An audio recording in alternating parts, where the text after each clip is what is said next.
Bechgyn Penrhyd newydd ddod yn ôl o Sbaen i Stiniog yn cyfleu diwydiant y Glanhawyr Simne.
Ia, diwydiant di'r thema a nesa clocswyr garmon o'r Wyddgrug am Oelfra.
Yna glocswyr garmon, mi welson ni Bechgyn Penrhyd cyn cael perfformiad gan Stepper y Bons. Biciwn i gefn llwyfan a Tristan.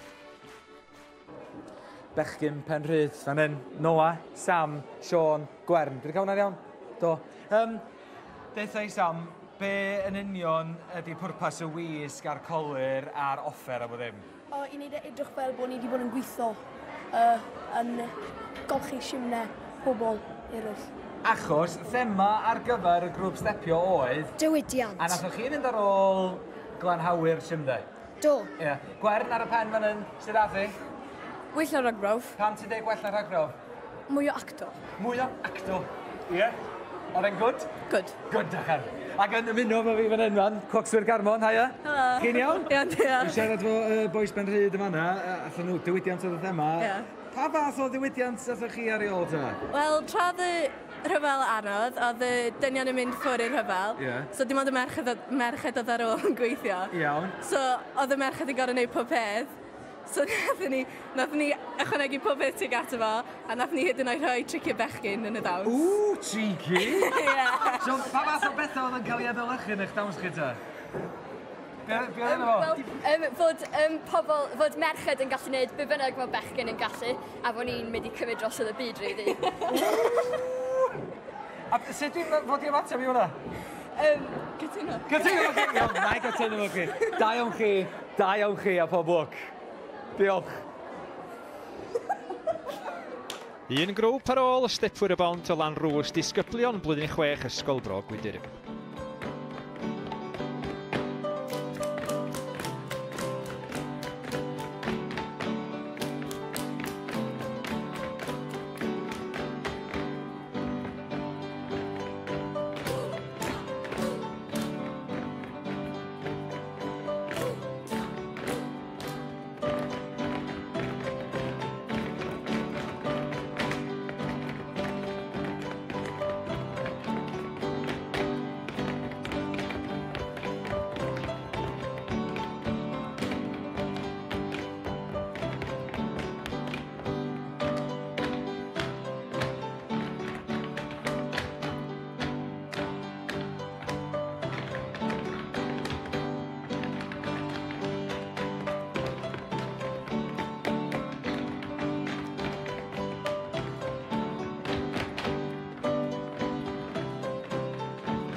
Stepwyr y bont Lanrwst yn cael cysylliaeth, mae'n ngoeso'n rhaid i fynd efo nhw yma.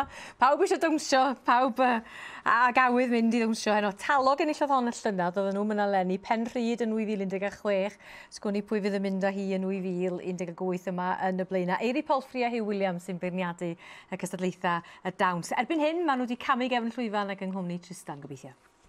Sach chi ond wedi dod ata ni ryw chydig eiliadau yn gynt. Oedden ni'n cael sgwrs efo yma doedd yn anw am be oedden ni'n diawch chi achos nes i ddeu stepwyr y bont, ond dim dyna di chenw chi nag e? Na, clocswyr y bont. Clocswyr, a mae eisiau ni gael yn iawn, does? Oes. A da chi'n cystadlu yn yr rwg ar dant, am y tro gyntaf erioed? Yndan. Sut brofiad wedi bod? Oedd yn brofiad anhygoel. Oedd? A da chi'n di gorfod dod yn bell na ddo? Na, da ni byw allan y hwst. Byw yn Llanrwst? Yndan. A nes gael rwg ar dant ar Stepan Drws? Yndi. Yndi. Sut ath o ddiwydiant oeddech chi'n trio fel eich yn eich dawns chi ta? Oedd y hogia yn mynd i gwaith Ia. i torri llechi ac oedd y genod yn asedau yn llynhau. Y llnau? A. Ac yn ei lot o bethau? Ie. A be di dianw di? Dôn. Nes ti fwynhau y profiad o'n? Do. Lwcio dy het di? Do. Lle chi afon? Ia. Iawn. Dyna, gei di afon na fi. Di hwn. Mae'n boeth, mae'n gynnas. Ti'n chwrsi lot? Ha? Fe gath e ffitio fewn, bach yan? Ha? Diolch yn iawn, gei di hwnna'n ôl i lan si. Diolch bet. Da iawn chi, pob lwc efo'r canlyniad. Diolch. Dyna! A dyma ni'r canlyniad yn drydydd, stepwyr neu glocswyr y bont, criw Llanrwst yn yr ail safle, bechgyn Penrhyd Rhydaman, ac felly yn fuddugol yn mynd â hi clocswyr Garmon, y merched felly.